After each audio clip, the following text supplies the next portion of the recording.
ఈ అన్ప్లాన్డ్ ప్రెగ్నెన్సీస్లలో చాలామంది వచ్చి మేము పొప్పడి పండు తిన్నాము మాకు ప్రెగ్నెన్సీ పోలేదు, మేము పైనాపిల్ తిన్నాము ప్రెగ్నెన్సీ పోలేదు అని అడిగేవాళ్ళు చాలామంది ఉంటారు.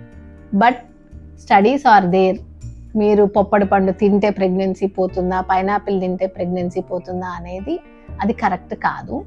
ఆ ఫ్రూట్స్ అనేవి అబార్షన్ ప్రాసెస్కి ఏమాత్రం హెల్ప్ చేయవు.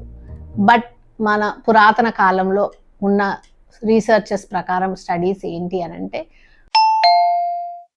Like, share, subscribe.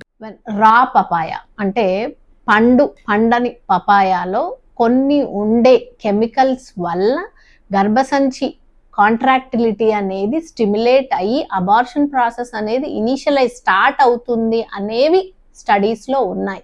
దానివల్ల మనం పపాయ తింటే అబార్షన్ అవుతుంది అని మన అమ్మమ్మలు నానమ్మలు ఇది చెప్పారే తప్ప మన రైప్ పపాయ జ్యూసెస్ తోటి అబార్షన్ ప్రాసెస్ అనేది ఇనిషియేట్ అవ్వదు.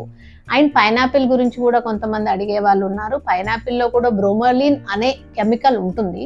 దానివల్ల యూట్రస్ అనేది కాంట్రాక్షన్స్ వస్తాయి కానీ but this will not lead to any abortion process. So no fruit is there which will lead to abortion. దయచేసి ఇది గుర్తుపెట్టుకోండి.